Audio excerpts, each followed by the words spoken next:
Please welcome Holly Jackson, Director of Customer Enablement, Traackr. All right. Hi, everybody. Thanks so much for having me here today. I'm really excited to talk to you a little about data and how that relates to influencer insights in 2018. As you just heard, my name is Holly Jackson, and I lead the customer enablement within the beauty section at Traackr. For those of you who aren't familiar with Traackr, no, that is not a typo. 2 A's, no E. What Traackr is, though, is an influencer relationship management platform that enables brands to manage and scale their programs in smart ways based on data, but also to focus on building those relationships and not about that, transactional, I'll pay you X amount of money for this number of posts. So we really believe in the power of data and the power of relationships, similar to what we've heard a lot today here. So we are data nerds at heart. We use data to run our own influencer marketing program. We use data to measure our own performance. And we realized that since we have all this data, why not conduct a survey that will actually help surface insights that some of our customers can use while they're looking to navigate their approach to their 2018 influencer strategies. So a lot of you have probably seen this. There are copies downstairs if you haven't seen it already. But it's a 40-something page document that is a little bit of a heavy read. Feel free to take a look. But the methodology behind it is we analyzed a group of 1,000 global beauty influencers, looked back at their content for the past 2 years, and then also surveyed 20 experts in the space to really understand holistically what the space looks like, what people care about, and what are some insights that we can share with our partners to maximize their programs this year. So what I'm here today to do is to take that 40-page document and turn it into a 20-minute presentation. So I'm going to focus on a couple of key insights and how they relate to 3 questions that I hear from our clients and customers all the time. So this first one is the one I hear most often. How do I know I'm choosing the right influencers? Whether you're a small brand just starting out or you're the leader in the market, this is a question that everyone wants to know the answer to. So as the influencer marketing space has grown and evolved in the last couple of years, becoming more competitive and more crowded, so does that selection process where we need to move away from just looking at one signal to choose influencers, such as who has the largest audience, or looking at who creates really aesthetically pleasing content, or even having an agency just pass you a list of influencers and say, these are your best options. And instead move towards having a strategic formula that looks at both quantitative and qualitative signals. So let's start with the quantitative. The smartest brands, the smartest influencer marketing professionals today are looking for signals beyond just audience size, and instead evaluating influencers based on their interests and their potential to pay attention. So what does that mean? That means looking at mixed signals or multiple signals to understand that influencer's impact or that influencer's potential to impact your target audience. This is very high level, but the idea is look at things like mentions, engagement rate, and demographics, just as an example. But let's walk through this with a real life example to kind of give some color to it. So let's say you are the leading mass market brand and you're about to launch this brand new liquid lipstick. You're starting off with this really vibrant red, and the color payoff is great.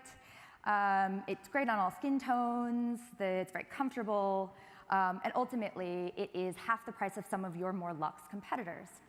Regardless of your strategy and what you're going to do with influencers, how do you find the influencers who are going to be most interested in what you have to say? So we already talked about those key benefits there, things like red lipstick, long-lasting, good on all skin tones. So why not think about those topics and translate them into how influencers are talking about these same topics? These are your conversation leaders. These are the people who are mentioning things like comfortable red lipstick, long-lasting liquid lipstick, or even drugstore dupes, most often. And what this data shows you is these are the people who not only mention it most often, but have already proven interest in what you have to say and your brand and product. By proving that interest up front, you also increase their willingness to engage with you by understanding them and understanding that they do care about a red lipstick. You're not approaching the top beauty influencer who only wears nudes or someone who actually doesn't like liquid lipstick. You have done the research up front and you have a better strategy to approach them. Now let's take that same set and evaluate on a different metric, and this one was more about the ability to create impact. In other words, when these influencers talk about red lipstick, does their audience care? Because ultimately, what you're looking to do here is find a way to connect with an audience, not with just that influencer. In this situation, you can look for signals like engagements and engagement rate to measure the effectiveness of that influencer's ability to communicate with their audience. And now that you've narrowed down that list based on a couple of quantitative metrics, you can focus in on the qualitative piece. Who is creating content that aligns with your brand vision? What kind of content are they creating? How is their audience engaging with that content? And ultimately, what are some creative ways to engage with those influencers? This is the part that humans do best. And by using those quantitative metrics to narrow down that list up front, you're freeing up time on your team to actually focus on this part, building relationships, understanding the trends in the industry, and really focusing on being creative. So to wrap up the first question, the key takeaways from the idea of formalizing this influencer selection process allow for three things. The first one is to give your program structure. Once you have structure behind your program, it becomes repeatable and scalable. Also focus on the influencer's ability to impact your target audience, that target audience being potential customers. And finally, maximize your human resources. How many people in this room would say that they felt constrained by their influencer resources on their team in the past, whether that's budget or headcount? Couple people. Okay. That seems to be another question that we hear a lot is how do we do more with less? We don't necessarily have large budgets or large teams or even dedicated people who work on influencer management full time. So how do you maximize their time and their ability to be creative and build those relationships?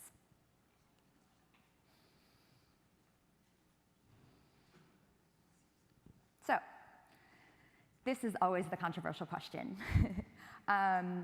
In this space, there is a lot of partnerships, I'll call them, that take place. And the question is always, how do I determine what to pay influencers if I'm choosing to pay them? The challenge here being that there's no standardized formula for paying an influencer, and so that compensation model often relies on audience size as a proxy to value. Now, let me be totally upfront and say that I'm not going to answer this with a really well-built-out formula to what you should be paying.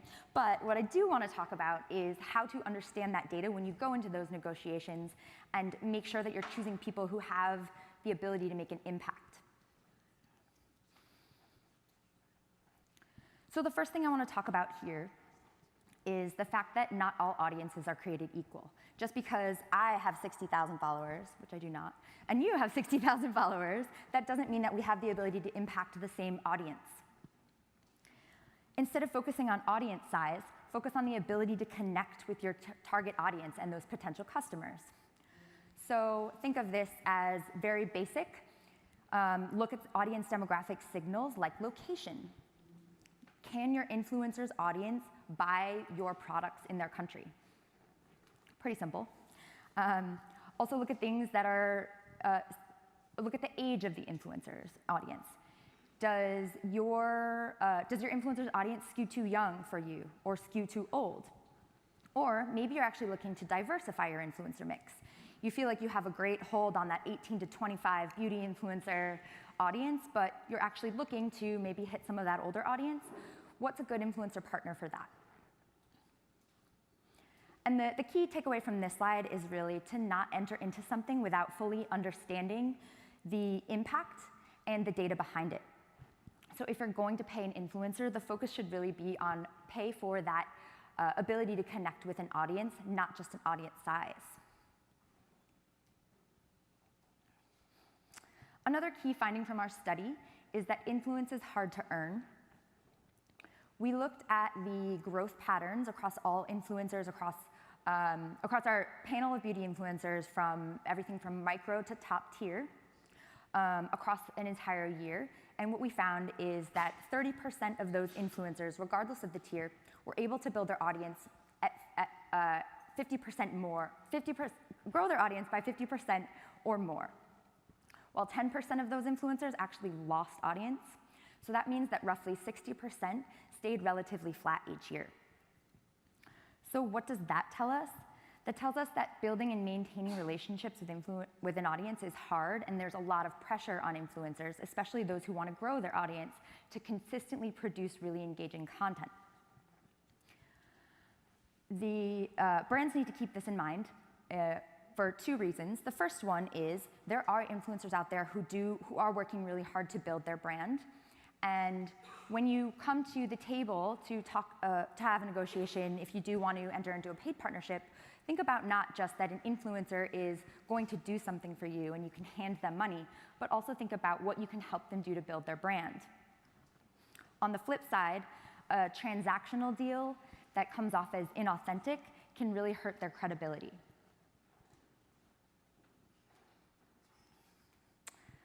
So this is probably the most controversial slide. Speaking of growth, not all growth is authentic. We have all heard a lot recently. I'm sure pretty much everyone in this room has read the New York Times article. Buying fake followers is a problem. It's a problem in the industry. And it's something that it seems the social networks aren't really putting a lot of effort in to fix. But what if I were to tell you that I'm actually not too concerned about this? I think that if you're doing your due diligence of checking the backgrounds and the audience growth and the demographics and the content that those influencers are producing, you'll be able to see red flags if someone is buying audience or creating too much inauthentic content or even losing followers. Also, think about that last slide that I talked about, where only 30% of influencers grow by 50% or more. If you see growth that far exceeds that, like in this situation, I'm not sure if everybody can see, but it's actually looking at the past 4 weeks, and it shows almost 400% growth for Instagram followers. That's a red flag. It could be totally authentic. She could have had some content go viral. No, nothing against Christina, but it's something that you should know and you should be able to look into before you enter into any contracts.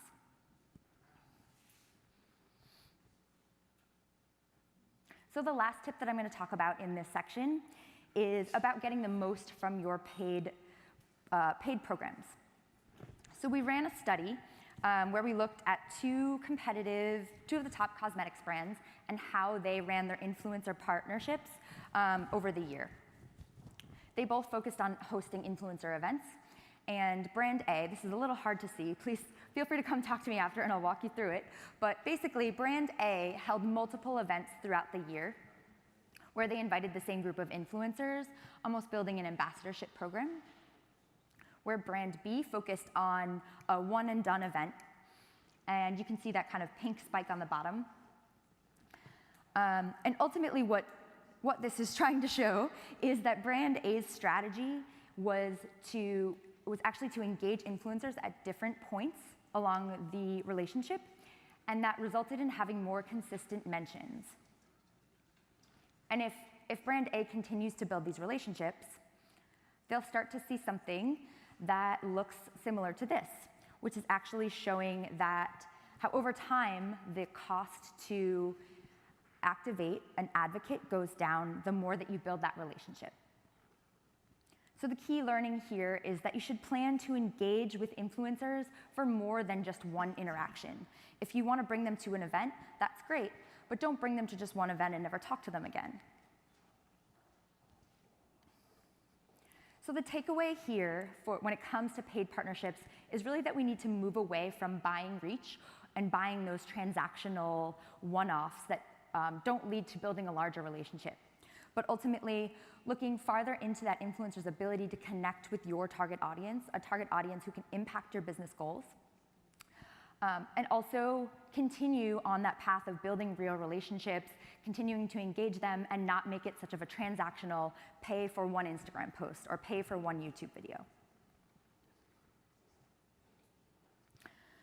So the last question that I'm going to address today is the one that I hear from everyone. Whether you're in beauty, whether you're in B2B tech, this is going to be on top of mind for you if you're in influencer marketing. How do I measure success?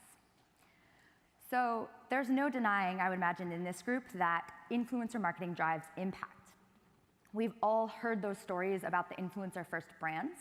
Some of them are here. And brands who built from the bottom up, focused on a social strategy. But in today's digital world, it's getting increasingly challenging to track that customer journey from influencer touchpoint to purchase. Meaning there's no perfect formula at the moment for really quantifying ROI. But that doesn't mean you shouldn't measure your influencer marketing activities at all. You should start backwards and think about what you're looking to achieve with your program. Then establish those metrics along the way. What are you looking for influencers to do? And how are you going to measure that? And that will help you define your strategy in terms of your inputs. What are those activities that you need to be doing or that your team needs to be doing in order to affect those outcomes? This is a really important exercise to do with your team because you need to make sure you have alignment across from everywhere, from understanding what business goals you're all trying to hit to how each person contributes to the team. The one thing I would say here is beware of falling into the metrics trap. Your metric is not your goal. Your metrics are a vital sign to show you how effective your program is and should be checked in on and measured consistently, but generating 100 million impressions is not your goal.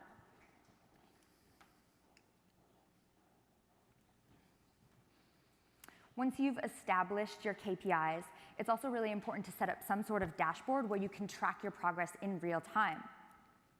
If you're waiting till the end of your campaign to measure success, you're too late. What can you do? Measure consistently and understand what types of activities are working well, what things you need to change, and whether or not the KPIs that you set in the beginning of the year are actually achievable. This is a basic example of measuring share of voice and share of engagement for a bunch of different skincare brands. Decim's up there. But the idea with this is to not only measure yourself, but measure your competitors. And you don't have to measure the entire world for this, but if you're focusing in on that set of really high-value, important influencers, understand not only what you're doing with them, but what your competitors are doing. And use this as a way to generate insights, find out opportunities that they might be missing, and also just analyze their data. So, as my last takeaway, the idea behind measurement is to measure what matters and measure what's going to impact your business. Follow along with these 3 guiding principles. The first one is to define KPIs that drive improvement from your team, not just chase a numbers goal.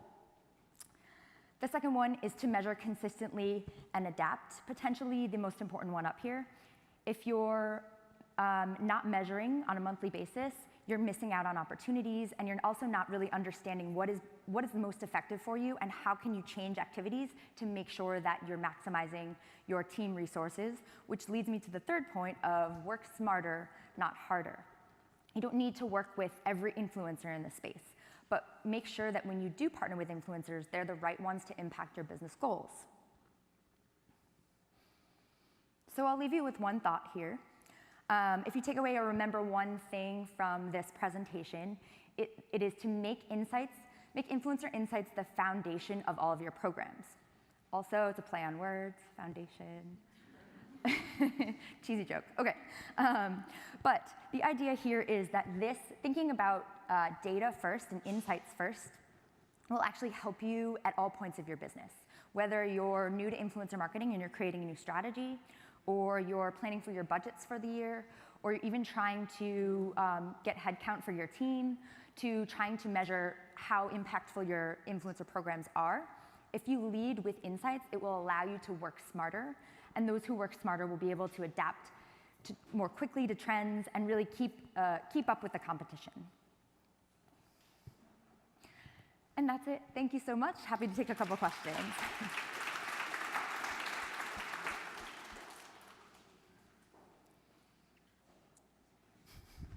Does anyone have any questions?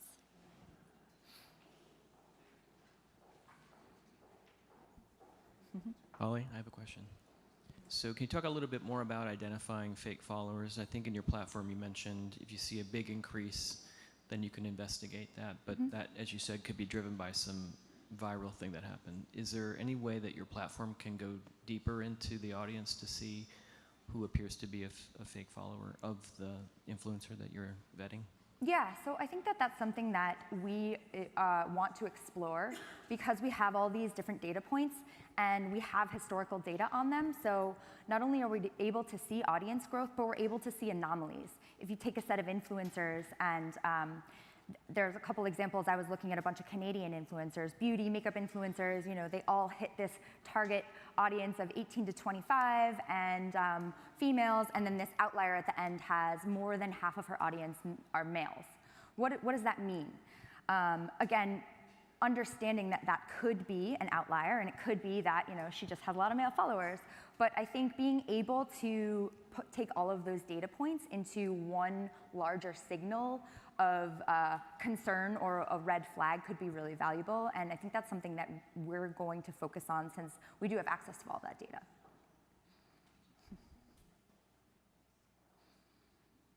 Any other questions? All right, thank you. Thank you.